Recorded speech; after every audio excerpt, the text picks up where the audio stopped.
Hello there, dear viewers. My name is Richard. I'm from JC1, and today I'm going to be covering English. So, welcome, dear viewers.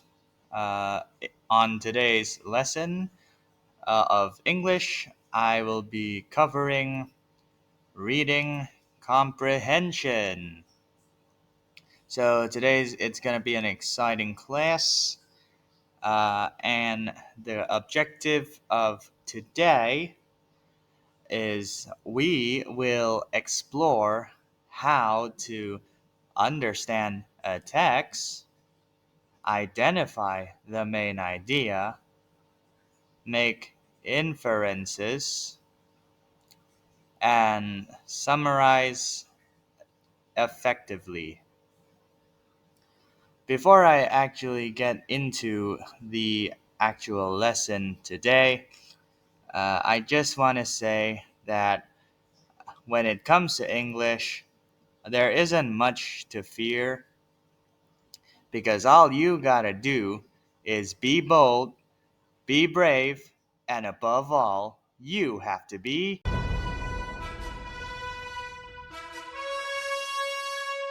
Alright, now, first and foremost, what is reading comprehension?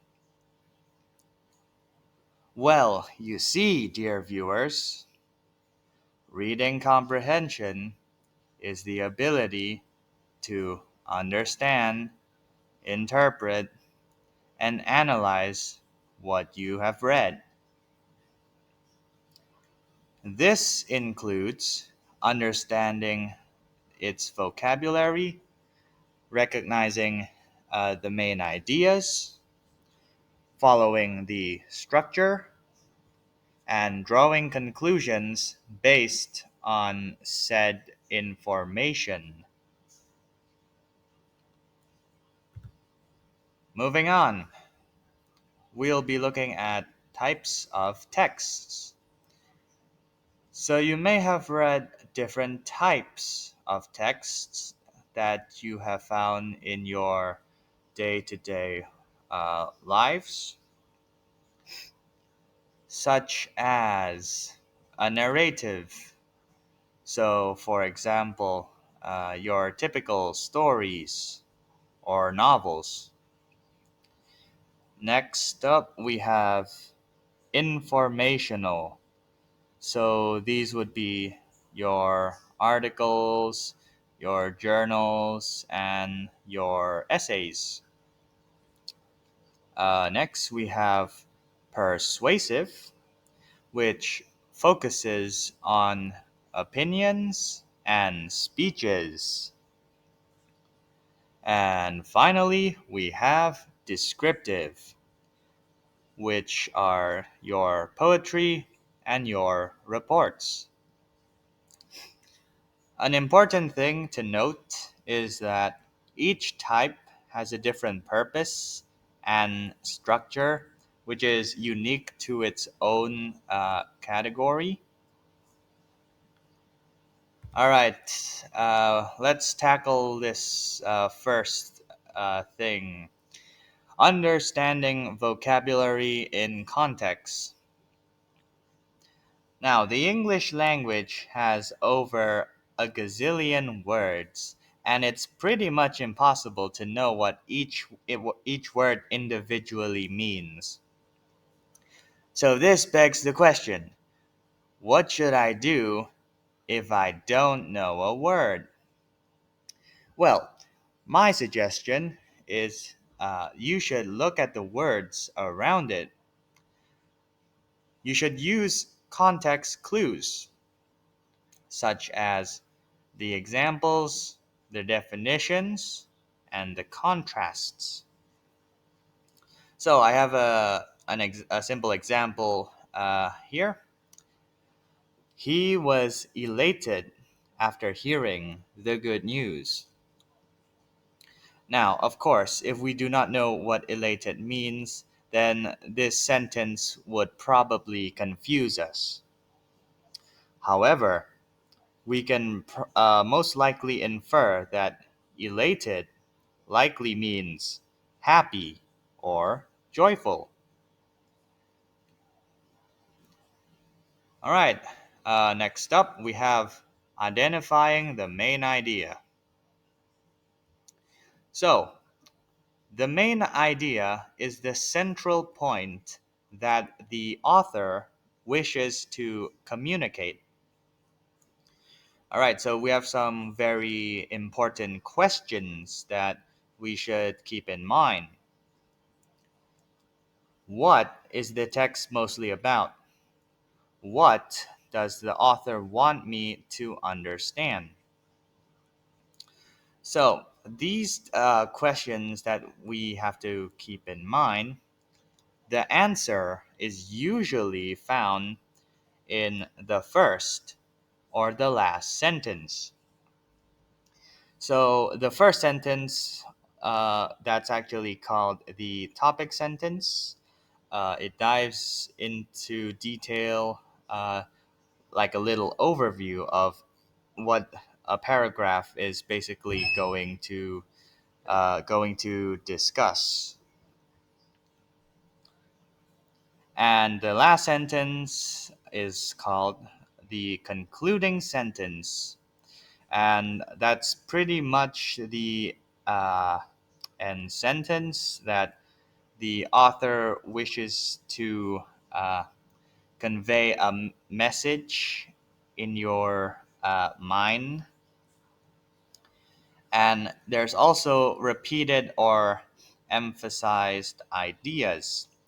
So, for example, if there's a point or a phrase or certain vocabulary that has been repeated uh, a very uh, lot of times, if they're repeated a lot of times, then that's most likely the author trying to convey a message. Next up, we have supporting details. So, what are supporting details? Well, dear viewers, you see, supporting details explain, prove, or enhance the overall main idea. These could include facts, examples, descriptions, and explanations. And what they all have in common is that they always link details back to the main idea. All right, moving on, we have making inferences. You might be thinking, what's an inference? Well, you see, dear viewers, an inference is a logical guess based on evidence that you have found in the text.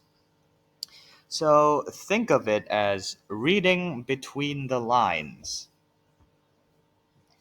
And once again, we have some questions that are very important to keep in mind. So, first question, what is implied but not directly said? And what clues did the author give? And we have to practice combining your background knowledge with the text. All right, let's look at a few examples, shall we? So, here are some examples of inferences. So, we have a text here, a very simple sentence. All right, the text reads, she slammed the door and didn't say a word. Now, from this text, it just says that she slammed the door and didn't say a word. However, dear viewers, there's a hidden meaning in this text, and that's what's called a subtext. Now, the inference we can obtain from this text is that she is probably angry or upset. Now, how do we know this, dear viewers? It wasn't directly said. Well, fellas, notice how the keyword slammed was used as well as didn't say a word. Now, uh, these are vocabulary that have pretty negative meanings, so we can infer that she was pretty upset. All right, next text example. He wore a thick coat and gloves. Now, of course, uh, from the text, it just says he wore a thick coat and gloves. Now, what can we infer from this? We can infer that it must be cold outside. Again, dear viewers, notice how there was no mention of cold outside. Now, of course, we have to use our imagination a little bit and sort of bend the rules. Now, it says that it must have been cold outside as the inference, and that is likely due to the fact that the man wore a thick coat and gloves. So we can simply infer that it was pretty cold outside. All right, moving on. We have author's purpose. All right, we have to understand why the author wrote the text, and this pretty much helps the comprehension. Some very common purposes are to inform, to inform. So, for example, through textbooks or news. Next, we have to entertain. So we have stories and comics. So uh, t- through stories, we have your novels, we have your mystery books, horror, and for comics, yeah, it's pretty self-explanatory. And last and foremost, we have to persuade. So this could be used for advertisements or speeches. All right, we have to ask the question, what is the main goal of the writing? Let's dive into that, shall we? So, tone and mood. Now, what is tone and what is mood? You see, tone is the author's attitude toward the subject. Mood is the feeling the reader gets. Okay, look at the word choices, punctuation, and imagery.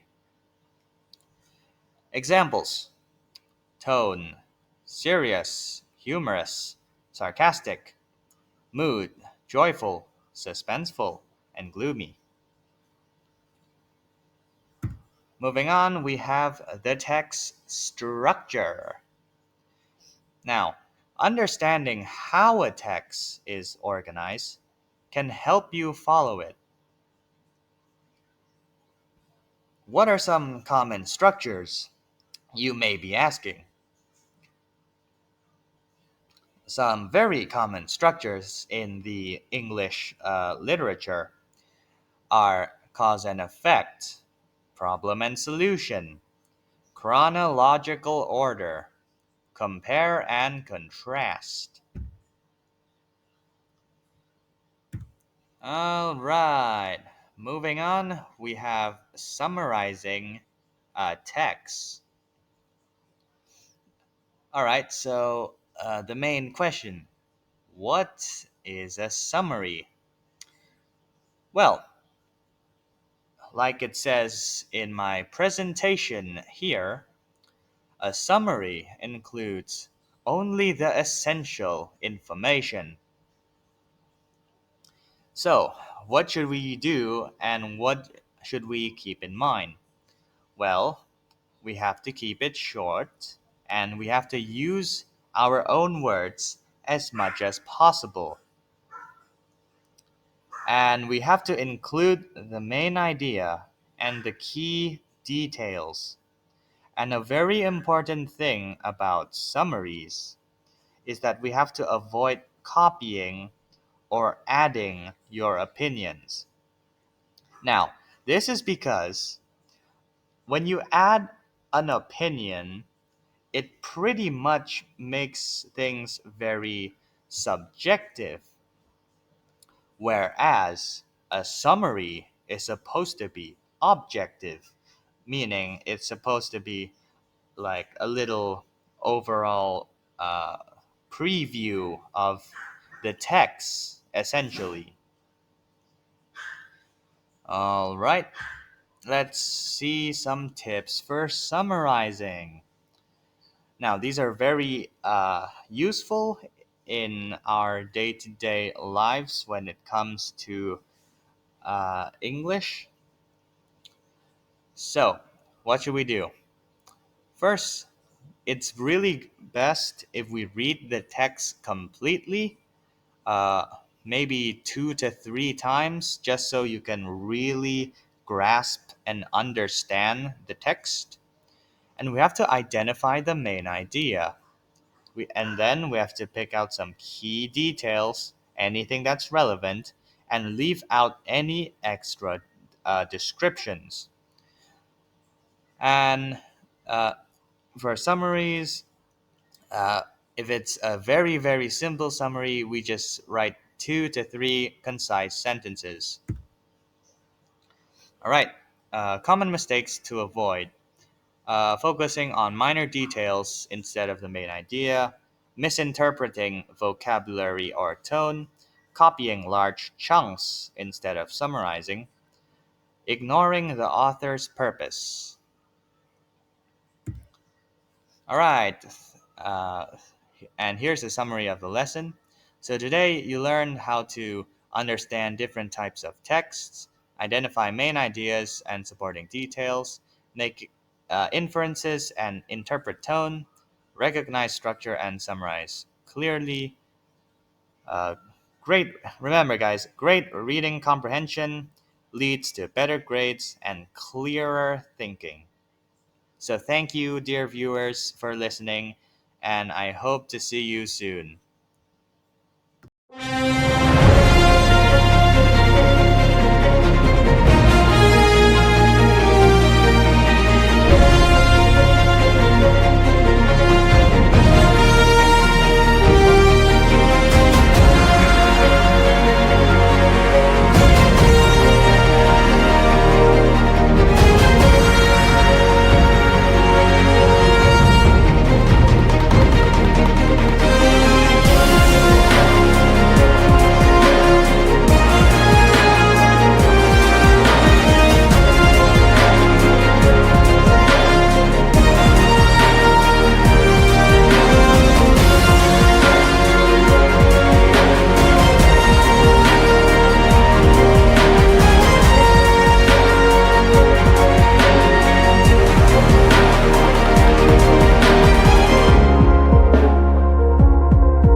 down for you, Mark.